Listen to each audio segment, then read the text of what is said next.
ఒక పంటేసి ఎట్లా వస్తే డబ్బులు అట్లా వస్తాయని చెప్పి గురించి నాకైతే 100% సక్సెస్. మీ సంతోషంతో మీకు కళ్ళల్లో నీళ్ళు వస్తున్నాయి. పడుకుంటే ఎప్పుడు లేచిపోతే మాకే తెలియకుండా.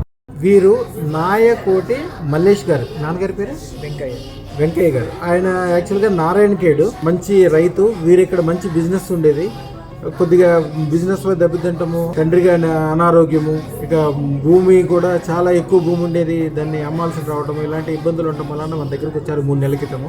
ఈయన ఎన్నెన్ని అద్భుతాలు చెప్తున్నారంటే ఎంత సంతోషంగా ఉన్నారంటే ఇప్పుడు వాళ్ళ నాన్నగారికి చాలా మంచిగా ఇవ్వటము, బిజినెస్ విషయంలో కూడా అన్ని రకాలుగా మంచిగా ఇవ్వటము, నేను కళలో కనిపించి వారికి మంచి డైరెక్షన్ ఇవ్వటము, ఇవన్నీ కూడా ఆయన చాలా పాజిటివ్గా అనుకుని నేను ఇప్పుడే వచ్చి నాకు అమ్మవారికి సన్మానం చేసి ఇప్పుడే వారిని అడిగి ఏమి జరిగింది, ఎలా జరిగింది అన్నీ అడుగుతాను. అయ్యా మీ పూర్తి పేరు? మల్లేష్. ఎక్కడ ఉంటారు మీరు? నిజాంపేట. ఇప్పుడు ఉండేది నిజాంపేట. యాక్చువల్గా అసలు నారాయణఖేడ్. ఎన్ని రోజుల క్రితం అదృష్టం పెట్టుకున్నారు? 3 months. 3 నెలలు. చాలా సంతోషపడుతున్నారు. ఏం జరిగింది చెప్పండి.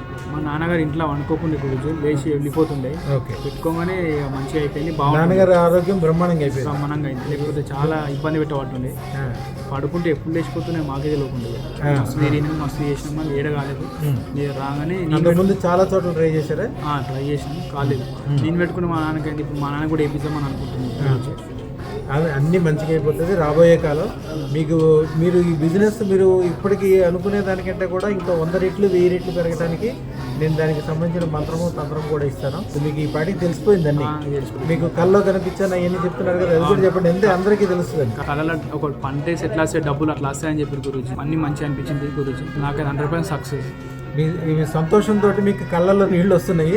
అందరూ ఏది అనుకుంటారు కదా, అది సంతోషం. అది ఏది ముట్టుకుంటే అది బంగారం అవుద్ది. అమ్మవారు తన యొక్క 100 సింహంతలతో వచ్చి మీ చుట్టూతో వచ్చిన కాపలా కాస్తూ అన్ని రకాల సౌకర్యాలు, సుఖాలు, సంతోషాలు ఇస్తుంటుంది. మీ శత్రువుల్ని పారిపోయేటట్టు చేస్తే, మిత్రులు పెరిగేటట్టు చేస్తే అంతా మంచి జరుగుతుంది. శుభం బియాత్ కళ్ళు చూసుకోండి.